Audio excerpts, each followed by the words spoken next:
are listening to the Alzheimer's Podcast with Mike Good of Togetherness, your number one resource for practical tips and insights, empowering you and your family to live well with Alzheimer's.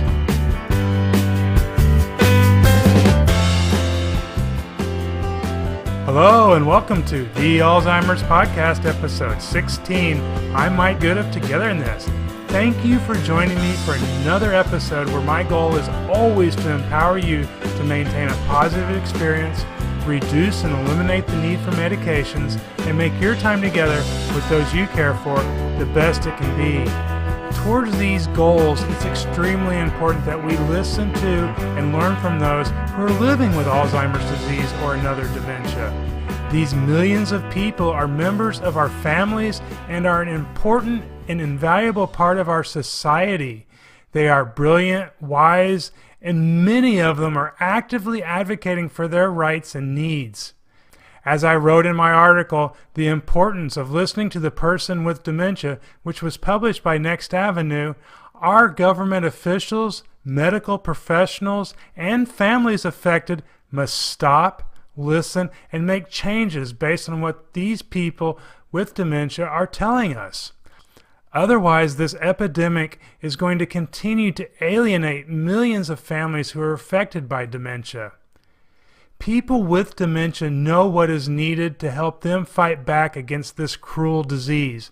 They understand how communities should be educated and adapted to help them remain included and engaged. To help spread their message, over the next couple of episodes, I plan to resurrect some interviews I did a couple of years ago with people who are living active lives with dementia. I was pretty green when it came to recording quality audio, so I will be remastering the recordings so that you can get the best experience possible. However, there may still be some parts that have less than stellar quality, but I truly believe you will find it acceptable and the content invaluable.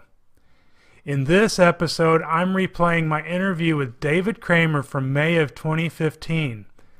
After 2 years of extensive testing, David was diagnosed with early onset Alzheimer's disease at the young age of 56. Prior to his diagnosis, David was a physician for more than 30 years, during which time he specialized in emergency medicine and was a published author.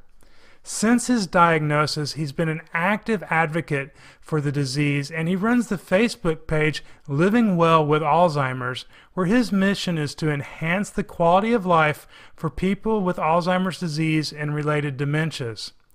David has been maintaining an active and social life. In fact, at the time of this recording, he had just returned from a cruise and a trip to Disney World. Now, during this episode, you will hear us discuss how David lives well with Alzheimer's. So without further ado, here we go. Welcome, Dave. Thank you, Mike. I appreciate it.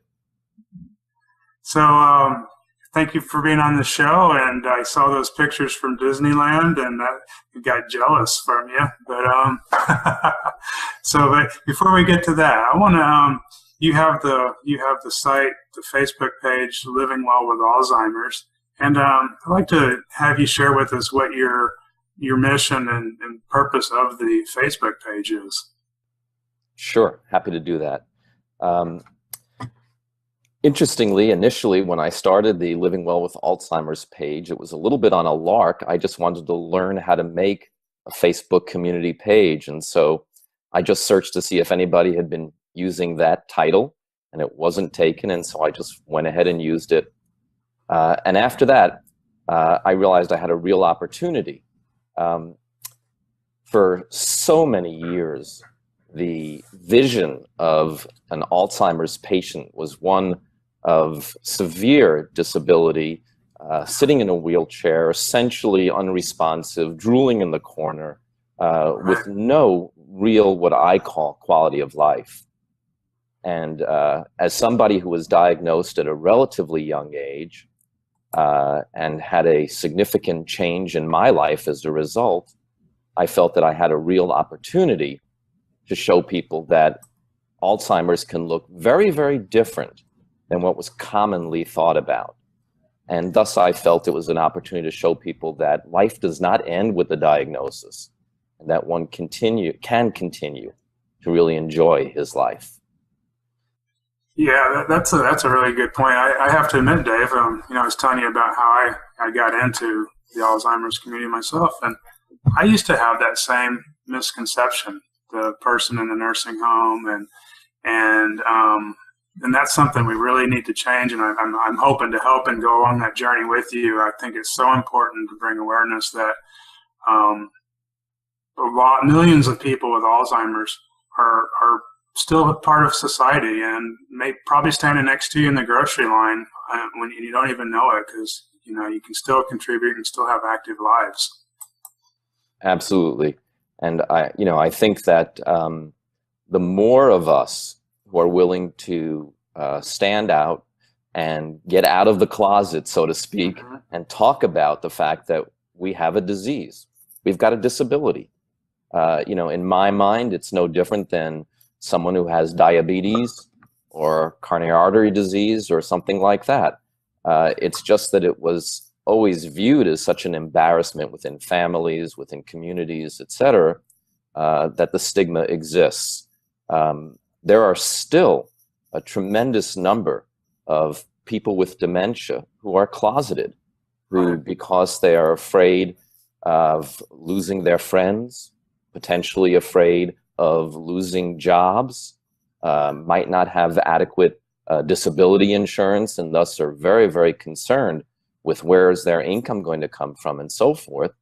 There are so many who are closeted who probably realize that they are having problems, but thus aren't able to face it. Right. And that social isolation and not being able to get support is obviously probably the worst, not obviously, but it's probably one of the worst things that a person with the disease can do, because they need to do the exact opposite and get out and go to Disneyland or go on a cruise or smell that fresh ocean air, and we need to help change that. Yeah. So tell me, what kind of activities are you doing?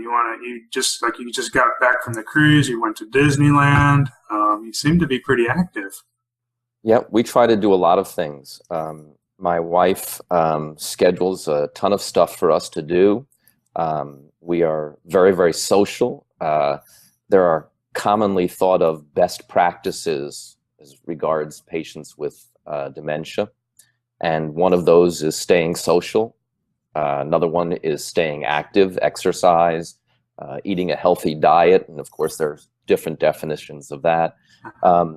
But the idea of staying social, maintaining contacts in society and so forth, is absolutely key, I think, to continuing to enjoy life. And I think it's very unfortunate and sad when I see people with dementia who are capable of remaining social, but instead tend to just get closed in their own home, only into themselves, maybe on the internet, which is a wonderful outlet for many, many people with dementia, no question about it, but don't get out there like they should socially among others and so forth. For me,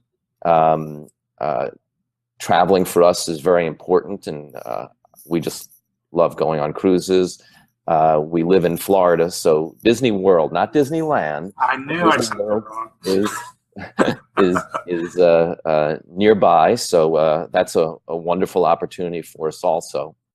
And so we take advantage of those kind of things. I'm fortunate that I'm still able to speak fairly well. People who didn't know me before things got more difficult for me might not even be able to tell at first blush that I have dementia. But I'm lucky to be in the situation and the environment that I'm in. For others, it's music.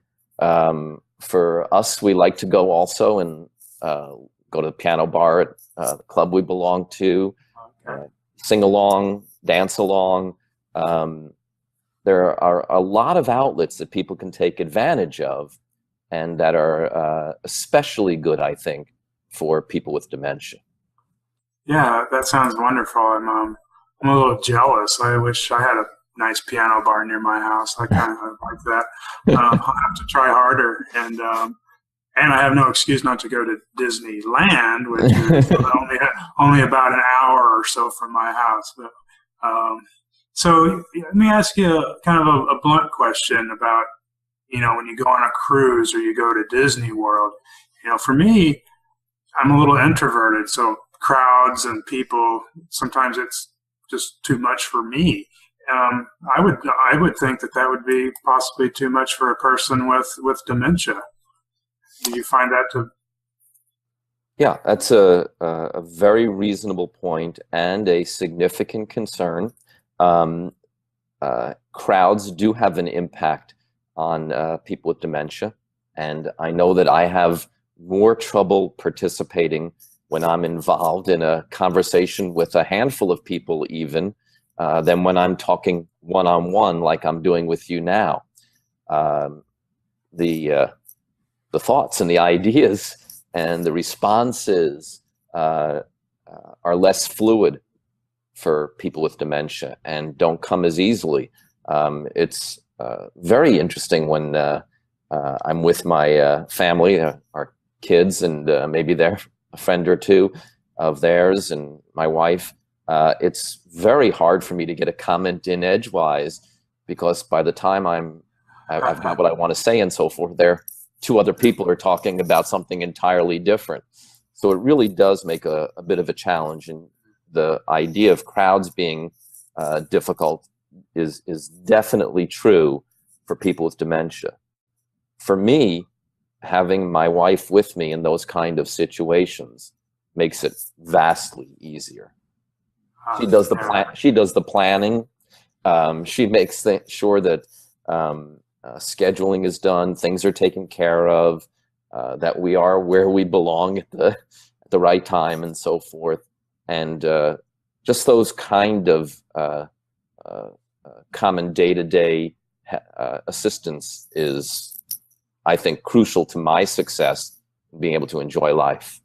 Right. And we were talking a little before we went live about the importance of having that team to help you live well with Alzheimer's, and so many people just don't have that support system. And through events like or conversations like we're having now, hopefully we can change that and impact their lives for the better. So, because really on your own, I'm not sure how people can even try to live well with it. So. That's great that Tiffany helps you out there. And so building up to the trips, do you get excited that you're going on trips? Are you aware that things are coming up soon? Does anxiety get built up with you on that? Or even with me, it does. So I'm just kind of curious. Yeah. So for me, at the stage I'm in a relatively early, maybe approaching mid-stage, but relatively early stage in classic definitions of Alzheimer's disease. Awareness is not really an issue or a problem. Memory issues for sure, repeating the same questions, sometimes telling the same story time and time again. Tiffany always says sometimes I end up repeating myself, and she said, well, it's still David. It's just David, again, saying the same thing in the same way that he always says it, and so forth. I see. But, so awareness is not an issue. I don't think I'd say that I'm anxious when a cruise or other outing comes up. I will say that I tend to want to make sure that there's plenty of time. I get a little bit maybe anxious about making sure we're plenty of time, we're all ready, we belong well in advance. I don't like having to feel like things are really rushed, or all of a sudden it's becoming more challenging for me. Right. Wow, neat. Yeah, So when you do the cruise, I've never been on a cruise, but there are a lot of activities there. Were there any special activities or on the cruise, or maybe a Disney World that you want to share? Yeah, sure. For us, we've been on a number of cruises over the years, and I've been doing that before I was diagnosed. And so for us now, really, we have the ship as our destination more than the ports of call and so forth. So we really enjoy taking advantage of the time for just the two of us on the ship and so on. We have, interestingly enough, on Holland America, there's a piano man who is incredibly popular. And so we do try to schedule our cruises when he's on board, and we really enjoy being at the piano bar when he's there. So we like the music. We stay active and walk or hike a lot. We try to make sure that we're out enjoying the outside a lot. I don't stay in the cabin or anything like that. Right. I think that, to be completely candid, that my time on a cruise is probably no different than anyone else's from that perspective. Right. Again, the key for me to enjoying whatever I'm doing is I've got the security of, knowing that Tiffany is there and I'll make sure that everything happens right and so forth.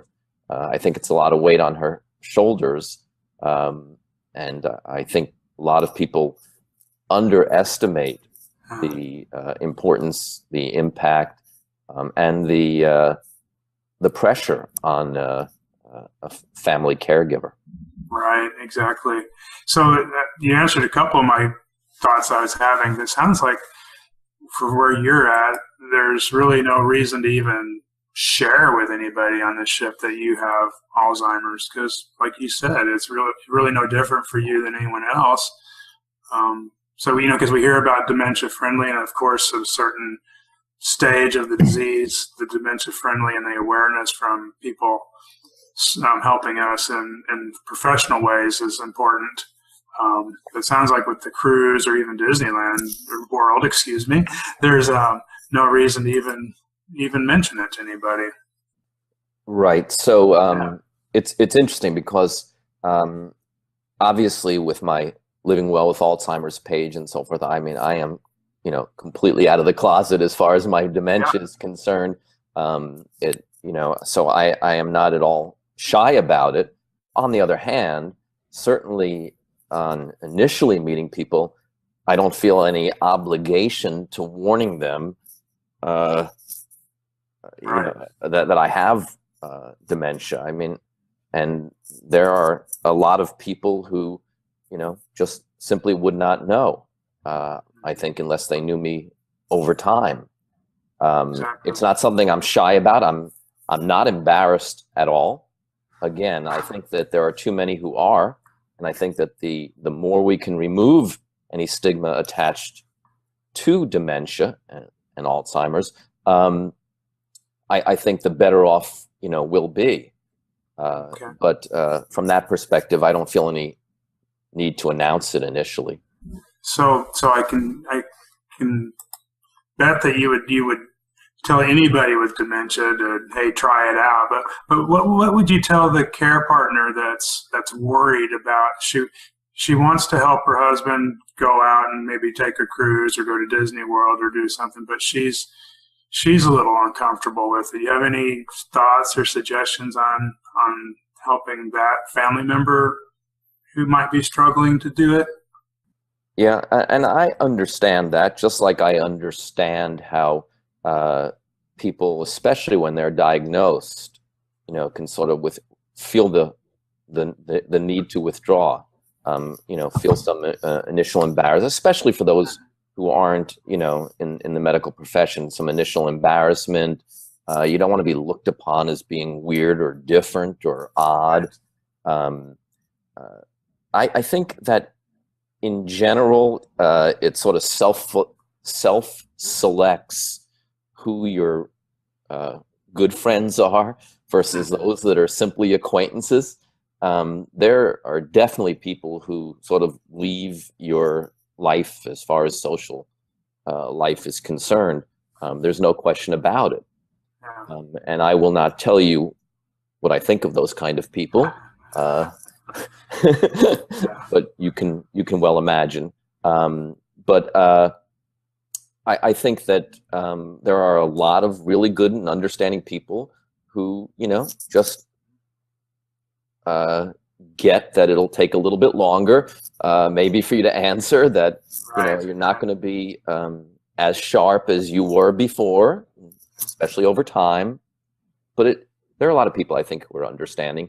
But you asked about the caregiver feeling that way, and I think that in the long run, I believe it may be easier to sort of hold back, not get out there socially. But in the long run, I'm sorry, that would be in the short run. But in the long run, I feel like you're doing yourself and all people with dementia a disservice if that's your attitude, because you're just sort of perpetuating that kind of an attitude regarding the disease. Right. Yeah, and I would like to see, we were talking a little before the show about, I'd like to see more of the dollars spent to help caregivers learn and understand themselves, because they really have so much that they need to, the fears and the misconceptions that they also need to get behind them so that they can help their loved one live well with Alzheimer's. And I see a little of it in my community, but my fear is we keep pushing money towards a cure and not really helping that those families out as much as we should be. You have any thoughts on that, Dave? Well, I concur. And when I look at again, as a physician, I might have a little bit different perspective than others. But when I look at what goes on with regard to what I call the business of Alzheimer's, and I'm talking about things like the national organizations, which are so fixated on raising money, they're so fixated on the business and the politics and the research for a cure, which I think is likely a long way off. There is not even a well-accepted pathophysiology of the disease of Alzheimer's. There's still discussion whether you're in the beta amyloid camp or the tau camp or the both or whatever it is that you're looking at. There's so many different views, and not having a firm grasp on the pathophysiology of the disease, I think that, saying we're going to get a cure by 2020 or even 2025 just seems so unrealistic. And there are so many millions of people right now around the world living with dementia, and all those caregivers. That's a lot of support that's necessary now, not in the future. So I really do think that a significant amount of the funds are misdirected.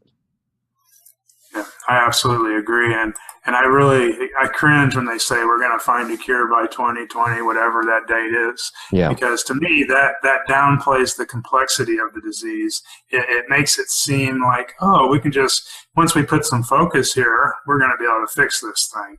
And, this may be one of the most complicated diseases that, to try to fix. So to help, I'm a strong advocate for helping the families and educating them so they can live well and be successful. And like you said in the beginning, or maybe before, is, understanding that the diagnosis isn't the end of your life. You can go on and live a happy and fulfilling life. And I'd like to definitely see more money pushed in those areas.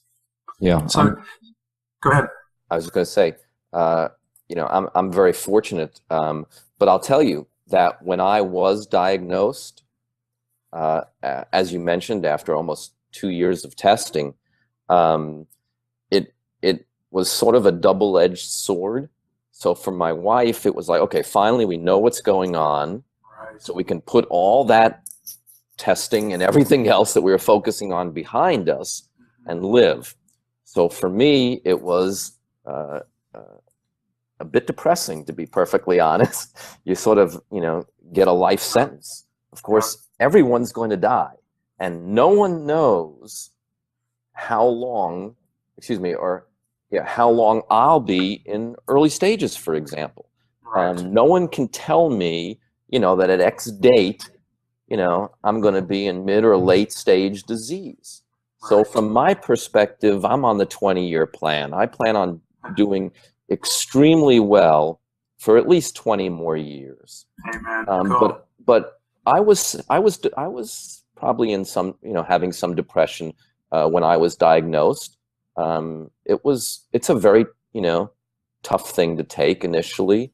Probably after about a month or so, Tiffany just said, we got to cut this crap out. She said, we're wasting valuable time. Her point was, incredibly valid. Now I'm doing pretty well. Why should I be spending my time, feeling sorry for myself when this is the good time? Hell, years from now, I can feel sorry for myself if I can still be aware of it at that point. Let's not waste the time now doing that. And that's when it really turned things around for me as far as what we're doing and how we're living life and so forth. That's wonderful. That's wonderful. So for living well now, Dave, what does living well to you mean? Yeah, I'm actually sort of glad you asked that, because I recognize that I'm sort of in a fortunate situation in that, we're not worried about where, the meals are coming from or, things like that. So for me, it's just living life and enjoying it, making the most of every day. I think that even people, who might not be as fortunate as I am, still can live well with the disease. So the definition is not one of, finances. It's not one of location. To me, it's, just enjoying life, doing things that make the individual happy. I'm aware through a local organization that we're fortunate to have in Naples, Florida, called the Alzheimer's Support Network, which is wonderful, where every dollar goes toward the patient and the caregiver in the community. Nice. I mean, it's just, incredible organization. But I'm fortunately, I've seen others who, are not doing all they can with the disease. We have friends where the woman is the person with Alzheimer's, who was really quite a good artist, and sort of became a little bit embarrassed about what she was doing, didn't think she could continue it, and so stopped doing her painting. And that's a mistake. So her husband is just wonderful, a wonderful caregiver. And so he has encouraged and convinced her to get back into doing her art and so forth.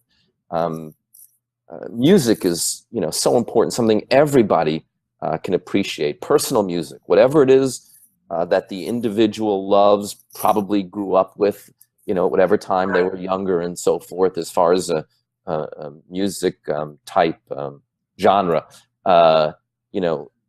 that's something that person can really be enjoying and taking advantage of, whether it's as a participant in playing an instrument or just listening. There's an incredible organization out there called Music in Memory. I'm not sure if you're familiar with it. The website is musicinmemory.org. The gentleman who developed it and showed the impact of personal music, a man by the name of Dan Cohn. So I got to give him some kudos. He did incredible work. So check out the website. But there's a documentary out there that we were fortunate to have the opportunity to see at the premiere of the Fort Myers Film Festival, maybe a year or two ago, something like that. Anyway, called Alive Inside. Right. And for anyone who hasn't seen it, you really should see it. It's incredibly moving, wonderful documentary to show what personal music can do for people with dementia. Yeah, absolutely. I want to add something there, Dave, because you made me think about living well. I mentioned to you earlier that I think it's also about the care partner living well as well. And I had a caregiver friend that he's an artist, a painter, oil painter, I believe, and he had kind of given it up because of his wife. And, I kept impressing upon him that it was so important for him that he maintained his own little hobbies and activities and socialization, because if his health, and he becomes depressed, it's not going to help his wife any. So it's very important that the caregiver also, stays, keeps as much balance in their life as possible. Yeah, I think that's absolutely correct. And it's one of the reasons why I think that for so many people, having an outlet for the caregiver or care partner to have an outlet for themselves often involves finding a way to have some time for himself or herself. Right. And funding for adult daycare for dementia patients who are more advanced and so forth is, I think, hugely important. Respite care, opportunity for caregivers to recharge their batteries and so forth, to me is so important, and something that is too often ignored in the current competition for funding. I agree, and I just picture those millions of family members that have been pulled into the disease without any awareness, and a total underestimation of what it takes to do, and now they're in a chaotic or unable to pull out of that. And I just really feel for them and want to find ways to help them. But Dave, tell me what's up next for Tiffany and yourself. You got anything on the schedule? There's always something on the schedule. So I guess the next big event for us is there's a country music festival that's going to be just north of us in Punta Gorda, Florida, called Country Life. Yeah, I'm seeing some nodding from my wife, so that must be correct. Which is going to have a number of big name people like Billy Currington and Reba McEntire and Hank Williams Jr. and there's others who are going to be there. It's a 3-day music festival, and so we're going to be taking that in about a week. So we're very much looking forward to that. Nice. So that sounds like fun. I was pretty impressed you got the name of the city right, because I couldn't say that myself. So I'm going to try to wrap up here, Dave. But before we do you have any final thoughts or you'd like to share with our viewers? The only final thought I think that I would like to share with regard to those who do not have dementia, who might see this, is to sort of remember that we, simply have a disease, a disability. It's, not something that necessarily makes us idiots and unable to participate in life. And so just having some patience for people with dementia, I think would go a long way, some understanding, and respect us, as anyone else in the community. Yeah, that makes perfect sense, Dave. And I think there's a lot of work we can do there to help educate people that have never experienced dementia. And I know when I first started to participate in the dementia community, I had some unjust fears, and some of it was selfish. I was worried I was going to embarrass myself and say the wrong thing to the person or the care partner. And, I didn't realize that was what was going on at the time. But really, they were just unjust thoughts. And I really made some good friends since I got over my little fear. Yeah, well, but, the worst thing is to ignore us. Honestly, that's the only thing that'll really hurt. We understand that people might say things, that might seem a little harsher, might seem as something that is just being said to make us feel better. But we just want to be involved, and there are people who have more of a problem than I do who still want to be involved, want to be loved, want to be touched, want to be, in the conversation, even if it takes time and so forth. And so don't worry so much in general about what you say. Just make sure that you say something. That was the end of my very insightful conversation with David Kramer from May of 2015. I think he provided a lot of great advice that I hope you take to heart and share with others. Again, we must listen and learn from people who are living with dementia. We must empower them to come out of the closet, as David said, to help them and their families live well with Alzheimer's disease. I'd like to thank you for taking the time to listen to this episode of the Alzheimer's Podcast. And don't forget to check out David's Facebook group, Living Well with Alzheimer's. You'll find a link to it and any other mentioned resources in the show notes at togetherinthis.com/episode 16. Goodbye now and have an empowered day. You've been listening to the Alzheimer's Podcast with Mike Good of Togetherness. For more information and to get the resources mentioned in this episode, visit togetherinthis.com/podcast.